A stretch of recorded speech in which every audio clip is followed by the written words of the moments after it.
And yo, good morning ulit sa ating lahat. Alright, on today's vlog, ayan, eto naman tayo, ang bago nating unit, Toyota Innova 2006 model, yan, Toyota Innova J, yan, tingnan nyo naman yung dashboard, unahin na natin kaagad, huwag na natin patagalin, yung review, yung dashboard, tingnan nyo, makinis, maayos, walang katama-tama, ayan, yung manibela, ayan, since cloth siya, ayan, medyo may karumihan siya, pero, tingnan natin yung ano niya is, goods naman siya, nilagyan lang nung may-ari, yun, parang siguro planning sa katagalan to, tatanggalin ko po ito, kasi maayos naman po yung manibela, okay na okay, goods na goods pa, kaya lang nilagyan nung accessories nung, nung Pute na yung dating may-ari, yan.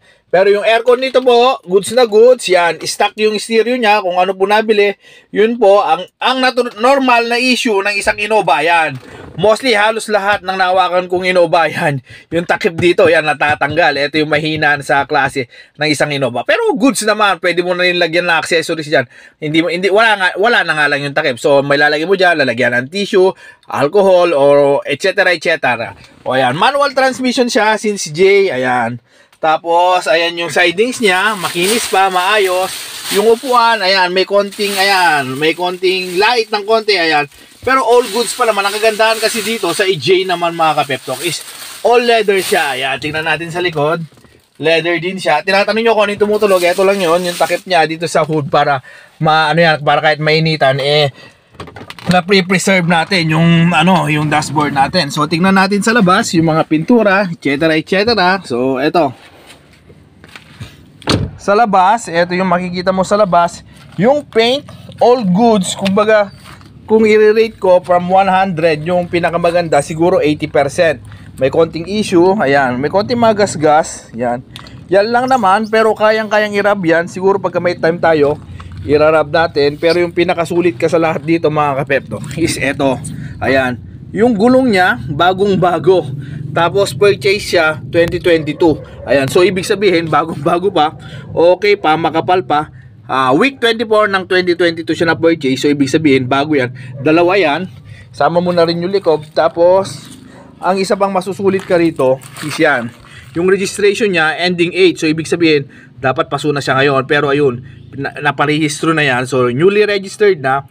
Next year ka na magpaparehistro. So ito yung tinatawag nila talagang na gas and go. Tapos meron pa siyang accessories. Yan. Yan yung nagpaganda. Yung paint talaga is goods. Tapos yung ilaw, ayan, medyo goods pa naman. Yan. Okay pa naman siya. Hindi pa siya ganun kadilaw. Mostly standard na mga medyo matkatagalan ng sasakyan is naninilaw talaga. Sakit ng Innova. Pero goods pa naman siya. Ayan. Ito yung susunod na gulong. Same din. Yan. Hindi natin makita yung production date.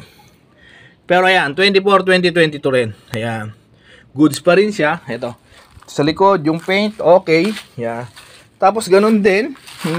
Sa likod niya, ayan, okay din. Ayan. Makapal pa.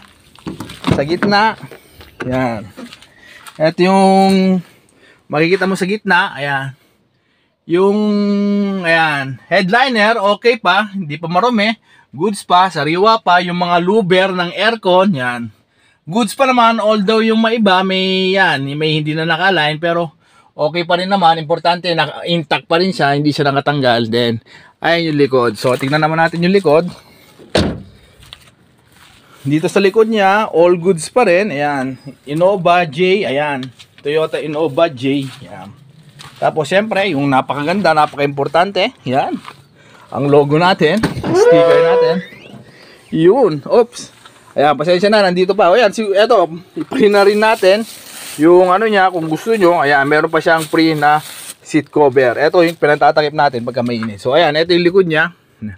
All goods, pati yung louver sa likod, maayos na maayos, kumpleto pa. Ayan. Wala ka nang hihilingin pa.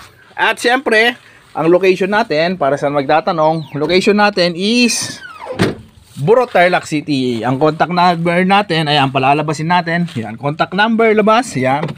Yan yung contact number natin. So, kung gusto niyo mag-inquire, o mas gusto niyo pang malaman kung ano pa yung mga hindi ko nasabi dito sa video, feel free. Yan. Nandito lang tayo para, yan, i-assist kayo lahat. So, ayun. Hanggang dito na lang tayo mga Reptalk.